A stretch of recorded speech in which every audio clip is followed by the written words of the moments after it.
Hello friends, आज मैं फिर आपके लिए यूजीसी नेट के फर्स्ट पेपर के शिक्षण अभिक्षमता है या शिक्षण आवृत्ति टीचिंग एप्टीट्यूड लेसन से अधिगमकर्ता के गुण एवं उनकी विशेषताएं टॉपिक से मोस्ट इम्पॉर्टेंट 25 क्वेश्चन लेकर आया हूं, जो कि आपकी नेट परीक्षा की दृष्टि से बहुत ही महत्वपूर्ण है। फ्रेंड्स, अगर आप यूजीसी नेट की एग्ज़ाम परीक्षा की तैयारी करना चाहते हैं तो हमारे चैनल को सब्सक्राइब करें, जिससे हमारे प्रत्येक क्लास और वीडियो का नोटिफिकेशन सबसे पहले आपको मिले। दोस्तों, हमारा चैनल बिल्कुल फ्री है, आप हमारे चैनल को सब्सक्राइब करके हमारे क्लासेस को बिल्कुल फ्री में ज्वाइन कर सकते हैं। तो फ्रेंड्स, अब आते हैं क्वेश्चंस पर।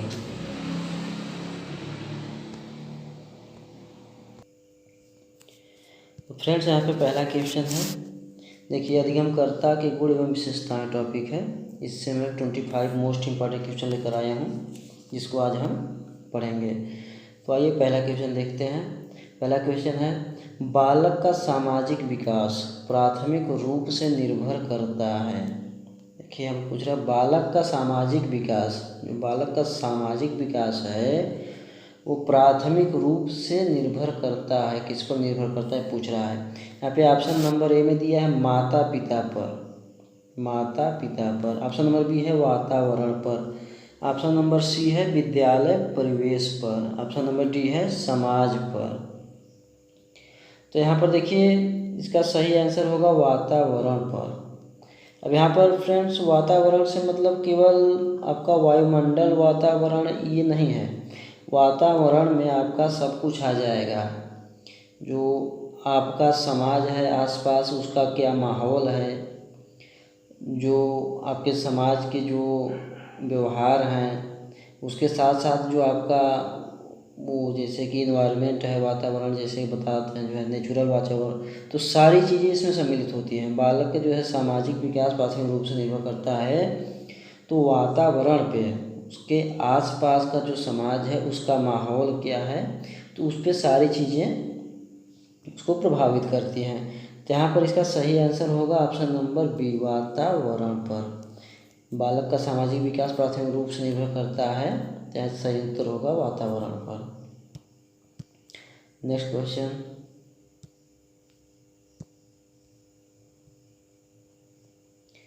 यहाँ पे देखिए सेकंड नंबर है, वंशानुक्रम का समानता का नियम प्रतिपादित करता है।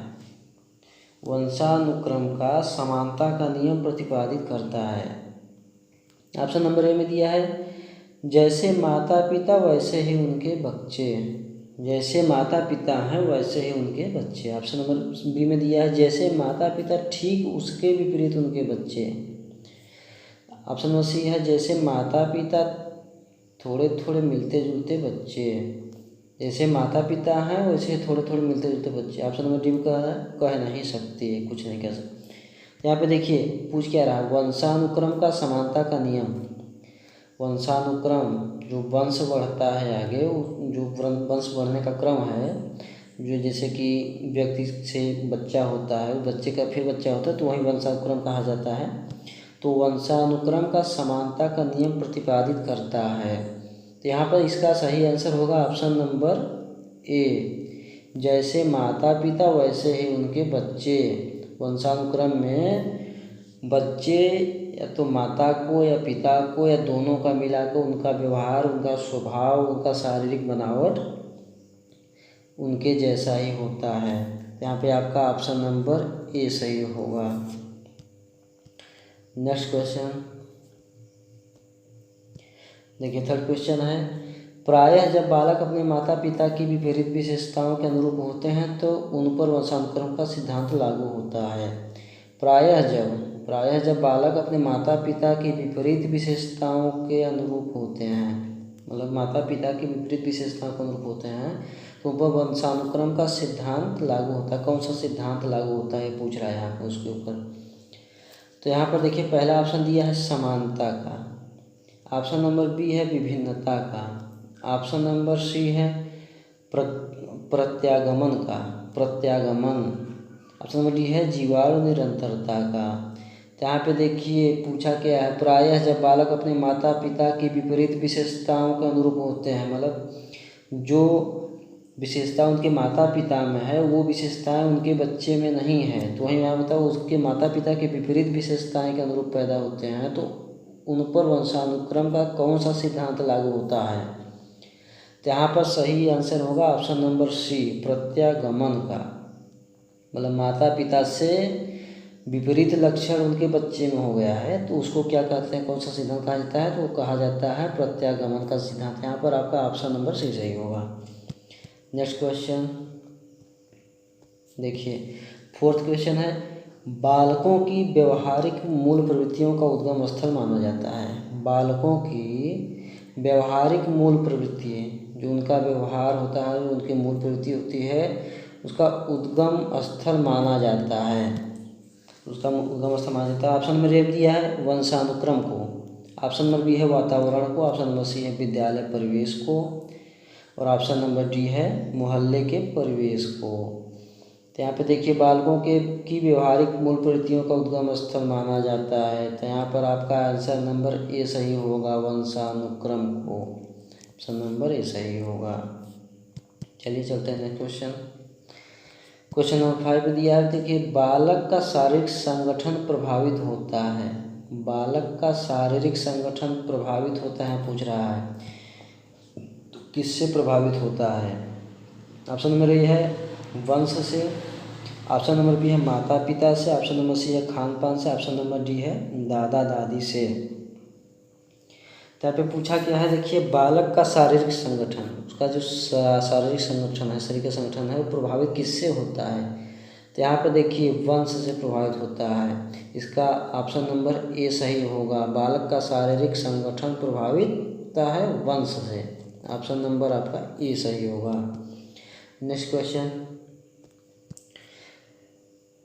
निम्नलिखित में से कौन से बालक में सर्वांगीण शारीरिक क्षमताएं होती हैं? निम्नलिखित में से कौन से बालक में किस बालक में सर्वाधिक शारीरिक क्षमताएं होती हैं? मतलब कि किस बालक में सर्वाधिक शारीरिक क्षमताएं, सबसे ज़्यादा उसकी जो एबिलिटी होती है वो किस प्रकार के बच्चे में होती है? यहाँ पर ऑप्शन नंबर ए है एथलेटिक में, ऑप्शन नंबर बी है एस्थेनिक में, ऑप्शन नंबर सी है विसेरोटॉनिक में, ऑप्शन नंबर डी है सोमेटोटोनिक में। यहाँ पे देखिए निम्नलिखित में से कौन से बालक में सर्वाधिक शारीरिक क्षमताएं होती हैं? तो यहाँ पर आपका ऑप्शन नंबर ए सही होगा, एथलेटिक में। ऑप्शन नंबर ए सही होगा। नेक्स्ट क्वेश्चन, किस मनोवैज्ञानिक ने गणनात्मक अध्ययन द्वारा इस तथ्य की पुष्टि की है कि माता पिता की लंबाई और रंग और स्वास्थ्य का प्रभाव बालकों पर पड़ता है? यह पूछ रहा किस मनोवैज्ञानिक ने यह बताया है या सिद्ध किया है, पुष्टि की है कि माता पिता की जो लंबाई होती है, माता पिता का जो रंग होता है और माता पिता का स्वास्थ्य जो होता है वो उसका प्रभाव बालकों पर पड़ता है, उनके होने वाले बच्चों पर उसका प्रभाव पड़ता है। यहाँ पे उस वैज्ञानिक का नाम पूछा जा रहा है, उस मनोवैज्ञानिक के नाम को पूछा जा रहा है। यहाँ पे देखिए ऑप्शन नंबर ए में है कार्ल पियर्सन ने, ऑप्शन नंबर बी है जॉनसन वाटसन ने, ऑप्शन नंबर सी है क्रेस्मर ने, ऑप्शन नंबर डी है गाल्टन ने। यहाँ पर देखिए सही आंसर होगा आपका कार्ल पियर्सन ने। इस सिद्धांत को कार्ल पियर्सन ने बताया था कि जैसे माता पिता का जो लंबाई होती है माता पिता की, उनका जो रंग होता है, उनका जो स्वास्थ्य होता है, उसका सीधा प्रभाव बालक पे पड़ता है, उनके होने वाले बच्चों पे पड़ता है। नेक्स्ट क्वेश्चन, विभिन्न मनुष्य प्रजातियों पाए जाने वाला विभेद परिणाम है। विभिन्न मनुष्य प्रजातियों में पाया जाने वाला विभेद परिणाम है। ऑप्शन नंबर ए है वंशानुक्रम का, ऑप्शन नंबर बी है पर्यावरण का, ऑप्शन नंबर सी है उपरोक्त दोनों का, ऑप्शन नंबर डी उपरोक्त में से किसी का भी नहीं। यहाँ पे देखिए क्या पूछा है, विभिन्न मनुष्य प्रजातियों में पाया जाने वाला विभेद परिणाम है। यहाँ पर देखिए ऑप्शन नंबर सी सही होगा, वंशानुक्रम का भी होता है और पर्यावरण का होता है। तो यहाँ पर आपका उपयुक्त दोनों का ऑप्शन नंबर सी सही होगा। नेक्स्ट क्वेश्चन, 9th क्वेश्चन है, बालक की मूल प्रवृत्तियों को कहा जाता है। जो बच्चा होता है, बालक है, उसकी जो मूल प्रवृत्तियाँ हैं, उसकी जो मूल प्रवृत्ति है, उसकी जो प्रवृत्ति है, मूल प्रवृत्ति है, उसको क्या कहा जाता है? ऑप्शन नंबर ए है संवेगात्मक प्रवृत्तियाँ। ऑप्शन नंबर बी है ज्ञानात्मक प्रवृत्तियाँ। ऑप्शन नंबर सी है जन्मजात प्रवृत्तियाँ। ऑप्शन नंबर डी है क्रियात्मक प्रवृत्तियाँ। यहाँ पे समझिए, बालक के मूल प्रवृत्तियों को क्या कहा जाता है? मूल प्रवृत्ति किसे कहते हैं? मूल, जो उसका जड़ है, मतलब उसको जो जन्मजात ही मिला है, उसी को कहेंगे मूल प्रवृत्ति। तो ऑप्शन नंबर आपका यहाँ पे सी होगा, जन्मजात मिलने वाली प्रवृत्तियों को ही मूल प्रवृत्ति कहते हैं। तो यहाँ पर आपका ऑप्शन नंबर सी होगा, जन्मजात प्रवृत्तियाँ, option number C. Next question, मूल प्रवृत्तियाँ दृष्टिगोचर होती हैं। देखिए यहाँ पे पूछ रहा है, जो मूल प्रवृत्तियाँ होती हैं, जन्मजात, जन्म से मिली हुई प्रवृत्तियाँ जो होती हैं, वो दृष्टिगोचर होती हैं। कब दिखाई देती हैं या किन में दिखाई देती हैं, मतलब कि कहाँ दिखाई देती हैं? ऑप्शन में है केवल बालकों में। ऑप्शन नंबर बी है केवल पशु पक्षियों में। ऑप्शन नंबर सी है मानव एवं पशु पक्षियों में। ऑप्शन नंबर डी है कह नहीं सकते। देखिए, मूल प्रवृत्तियाँ जो होती हैं, वो चाहे मनुष्य हो, चाहे जीव जंतु हो, चाहे पशु पक्षी हों, उनकी जो मूल प्रवृत्तियाँ होती हैं, जो उनको जन्म से मिलती हैं, वो सभी में दिखाई देती हैं। जिससे यहाँ पे देखिए, ऑप्शन नंबर सी है आपका मानव एवं पशु पक्षियों में। यहाँ पर इसका ऑप्शन नंबर सी सही होगा। मानव एवं पशु पक्षियों में मूल प्रवृत्तियाँ सभी में दृष्टिगोचर होती हैं, दिखाई देती हैं। नेक्स्ट क्वेश्चन, मूल प्रवृत्तियों की एक विशेषता है। मूल प्रवृत्तियों की, जन्मजात मिलने वाली प्रवृत्तियों को की एक विशेषता है। उसकी विशेषता क्या है? ऑप्शन नंबर ए है प्रयोजनमूलकता। प्रयोजनमूलकता। ऑप्शन नंबर बी है बौद्धिकता युक्त। बौद्धिकता युक्त। ऑप्शन नंबर सी है आनुभाविकता। ऑप्शन नंबर डी है यथार्थपरकता। देखिए पूछा क्या है, मूल प्रवृत्तियों की एक विशेषता है। मूल प्रवृत्तियों की एक विशेषता है, तो यहाँ पे ऑप्शन नंबर ए दिया है प्रयोजनमूलकता। ऑप्शन नंबर ए इसका सही होगा, प्रयोजनमूलकता। Option number A right answer होगा इसका। नेक्स्ट क्वेश्चन चलते हैं। देखिए 12th क्वेश्चन है यहाँ पे, पलायन। पलायन मूल प्रवृत्ति की अभिव्यक्ति होती है। पलायन मूल प्रवृत्ति की अभिव्यक्ति होती है। ऑप्शन नंबर ए है भूख की स्थिति में। क्या पूछ रहा है? पलायन, जो पलायन होता है मूल प्रवृत्ति की अभिव्यक्ति होती है। तो ऑप्शन नंबर ए लिया भूख की स्थिति में। ऑप्शन नंबर बी है कष्ट की स्थिति में। ऑप्शन नंबर सी है भय के अनुभव करने पर। ऑप्शन नंबर डी उपयुक्त में से कोई नहीं। तो यहाँ पे देखिए इसका सही उत्तर होगा ऑप्शन नंबर सी, भय के अनुभव करने पर। ऑप्शन नंबर आपका सी राइट आंसर होगा। नेक्स्ट क्वेश्चन चलते हैं। मूल प्रवृत्तियों के अध्ययन के आधार पर व्याख्या की जा सकती है। यहाँ पे पूछ रहे हैं मूल प्रवृत्तियों के जो अध्ययन है उसके आधार पर क्या व्याख्या की जा सकती है। ऑप्शन नंबर ए है बालकों की प्रकृति को, बालकों की प्रकृति को, बालकों की बुद्धि को, बालकों के चरित्र की, बालकों के रुझानों की, क्या पूछ क्या रहा है? मूल प्रवृत्तियों के अध्ययन के आधार पर व्याख्या की जा सकती है। किस चीज़ की व्याख्या की जा सकती है? तो ऑप्शन नंबर है बालकों की प्रकृति की, बालकों की बुद्धि की, बालकों के चरित्र की, बालकों के रुझानों की। तो यहाँ पे आपका देखिए सही आंसर होगा आपका ऑप्शन नंबर डी, बालकों के रुझानों की। मूल प्रवृत्तियों के आधार पर बालकों के रुझानों की व्याख्या की जा सकती है। इसका राइट आंसर होगा डी। नेक्स्ट क्वेश्चन, बालक को सामाजिक व्यवहार की शिक्षा दी जा सकती है। बालक को सामाजिक व्यवहार की शिक्षा दी जा सकती है। ऑप्शन नंबर ए है पाठ्यक्रम के द्वारा। ऑप्शन नंबर बी है विद्यालय में सामाजिक एवं सांस्कृतिक गतिविधियों के द्वारा। विद्यालय में सामाजिक एवं सांस्कृतिक गतिविधियों के द्वारा। ऑप्शन नंबर सी है अनुशासन प्रक्रिया द्वारा। ऑप्शन नंबर डी है कक्षा शिक्षण के द्वारा। तो यहाँ पे प्रश्न को समझ लीजिएगा एक बार, क्या कह रहा है। यहाँ पे कह रहा है बालक को सामाजिक व्यवहार की शिक्षा दी जा सकती है, तो कहाँ दी जा सकती है, किस तरीके से दी जा सकती है। तो यहाँ पर देखिए ऑप्शन नंबर है पाठ्यक्रम के द्वारा, ऑप्शन नंबर बी विद्यालय में सामाजिक एवं सांस्कृतिक गतिविधियों के द्वारा, ऑप्शन नंबर सी है अनुशासन प्रक्रिया द्वारा, ऑप्शन नंबर डी है कक्षा शिक्षण के द्वारा। तो यहाँ पर देखिए इसका सही आंसर होगा ऑप्शन नंबर बी विद्यालय में सामाजिक एवं सांस्कृतिक गतिविधियों के द्वारा। ऑप्शन नंबर आपका बी सही होगा। नेक्स्ट क्वेश्चन,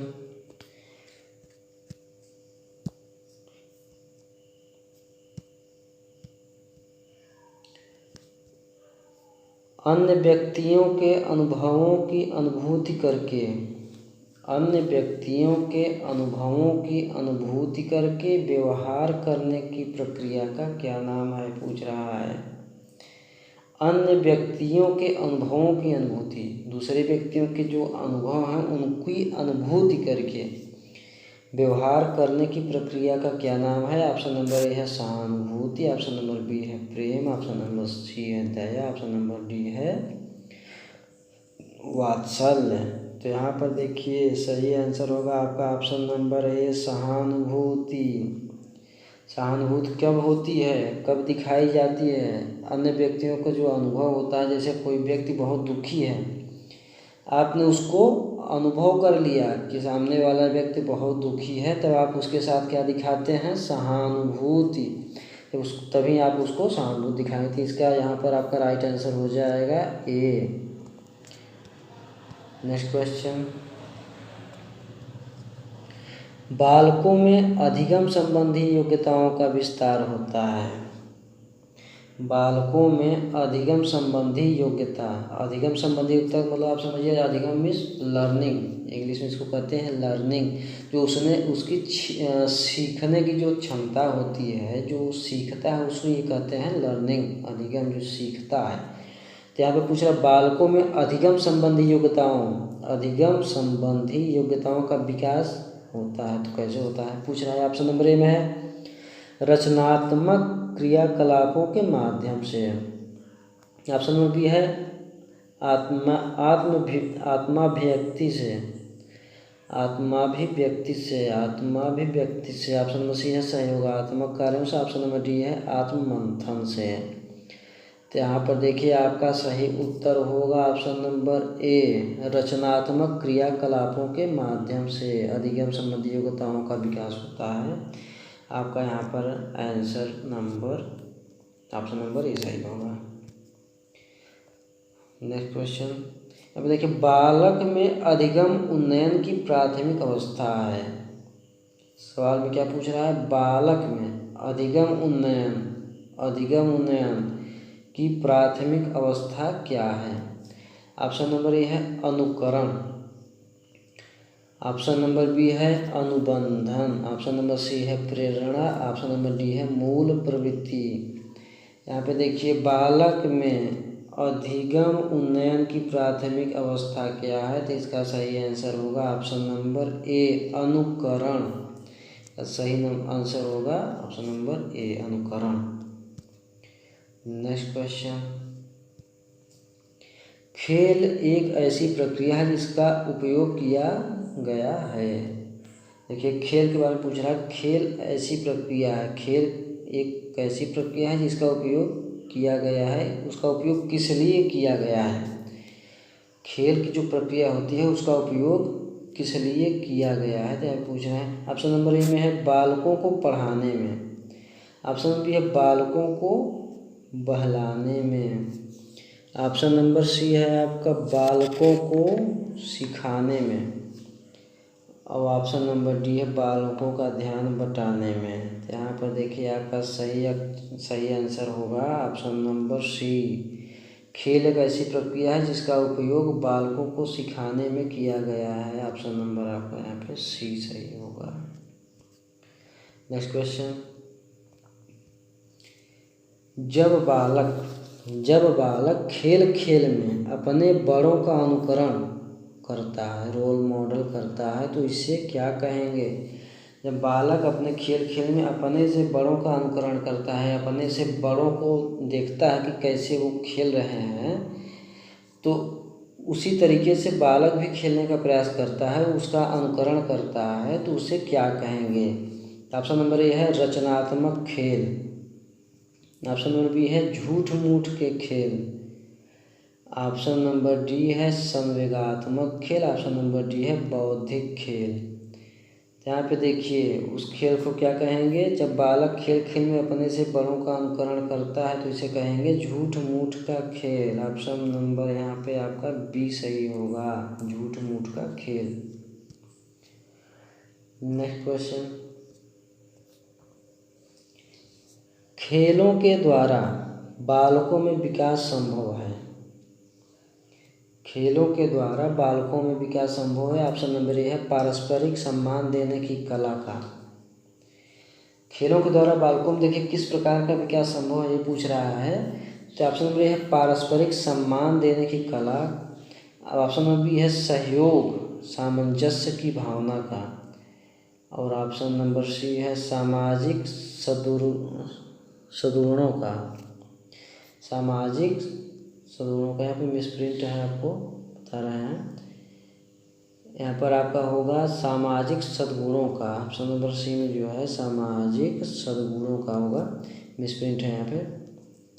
तो ऑप्शन नंबर डी में दिया है उपयुक्त सभी का। खेलों के द्वारा बालकों में विकास संभव है। देखिए ऑप्शन नंबर ए पारस्परिक सम्मान देने की कला का भी विकास होता है बच्चों में। सहयोग सामंजस्य की भावना भी खेलों के द्वारा पैदा होती है बच्चे के अंदर। ऑप्शन नंबर सी है सामाजिक सद्गुणों का। तो सामाजिक सद्गुणों की भावना भी पैदा होती है। तो आपका यहाँ पर उत्तर नंबर डी सही होगा, उपयुक्त तो सभी का। नेक्स्ट क्वेश्चन, खेल आधारित शिक्षण विधियों का जनक है। खेल आधारित शिक्षण विधियों का जनक हैं।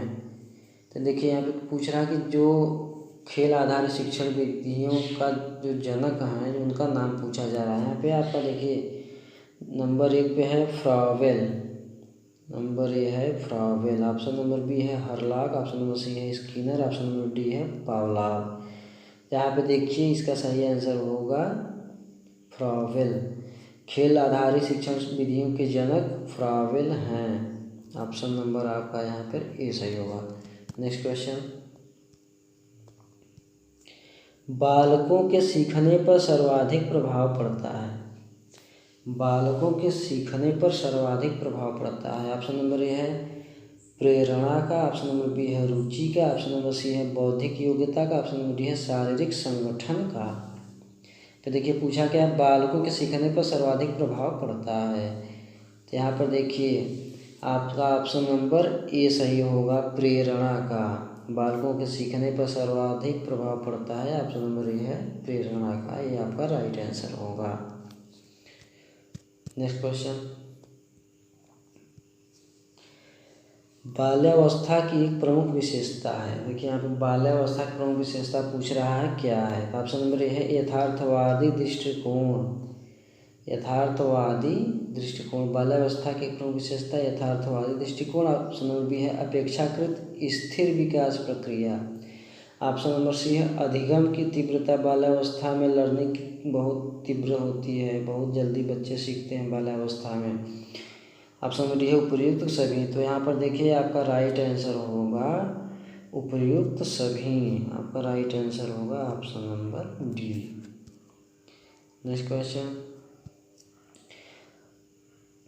किशोरवय के बालकों की अधिकांश समस्याएं जन्म लेती हैं। देखिए किशोरवय के बालकों की, जो बालक किशोरावस्था में होता है तो उसकी अधिकांश समस्याएं जन्म लेती हैं। ऑप्शन नंबर है अहम के फलस्वरूप। जब बालक किशोरावस्था में होता है तो उसकी जो क्या क्या समस्याएं उस अवस्था के कारण क्या क्या समस्याएं जन्म लेती हैं, ये पूछ रहा है यहाँ पे। तो यहाँ पे ऑप्शन नंबर ए है अहम के फलस्वरूप। ऑप्शन नंबर बी है क्रोध के फलस्वरूप। ऑप्शन नंबर सी है समूह प्रवृत्ति के फलस्वरूप। ऑप्शन नंबर डी है मनोदैहिक परिवर्तनों के फलस्वरूप। यहाँ पे देखिए पूछा है किशोरवय के बालकों की अधिकांश समस्याएं जन्म लेती हैं, तो किस कारण जन्म लेती हैं? तो यहाँ पे देखिए किशोरावस्था में बालकों को या जो बहुत ज़्यादा गुस्सा आता है, किशोरावस्था में वो अपने गुस्से को कंट्रोल नहीं कर पाते हैं, बिल्कुल गुस्से में कोई भी कदम उठा लेते हैं, उसे किशोरावस्था कहा जाता है। तो यहाँ पर देखिए ऑप्शन नंबर आपका बी सही होगा। पूछा है कि किशोर वय के बालकों की अधिकांश समस्याएं जन्म लेती हैं तो क्रोध के फलस्वरूप की समस्याएं जन्म लेती हैं। अब नेक्स्ट क्वेश्चन, कक्षा के अंदर बालकों के अधिगम पर, बालकों का अधिगम क्लासरूम के अंदर जो बालकों का जो अधिगम है, लर्निंग है, उस पर सर्वाधिक प्रभाव दृष्टिगोचर होता है। ऑप्शन नंबर ए है कक्षा का अनुशासन, ऑप्शन नंबर बी है कक्षा का मनोवैज्ञानिक वातावरण, ऑप्शन नंबर सी है कक्षा का सामाजिक वातावरण, ऑप्शन नंबर डी है कक्षा का आर्थिक वातावरण। यहाँ पे देखिए पूछा क्या है, कक्षा के अंदर क्लासरूम के अंदर बालकों के जो सीखने की क्षमता होती है, बालकों के अधिगम पर सर्वाधिक, उस पर सबसे ज़्यादा प्रभाव कहाँ दृष्टिगोचर होता है। तो यहाँ पर आपका ऑप्शन नंबर बी सही होगा, कक्षा का मनोवैज्ञानिक वातावरण, आपका ऑप्शन नंबर बी सही होगा। फ्रेंड्स, इस वीडियो में फ़िलहाल इतना ही। अगले वीडियो में हम नए कुछ मोस्ट इम्पॉर्टेंट क्वेश्चन से लेकर आएंगे। दोस्तों, अगर हमारे पढ़ाने के तरीके में कुछ कमी हो तो आप अपने हिसाब से मुझे सलाह दे सकते हैं, मैं उसको सुधारने की कोशिश करूँगा। ये वीडियो में फ़िलहाल इतना ही, फिर मिलते हैं नए वीडियो में, तब तक के लिए नमस्कार।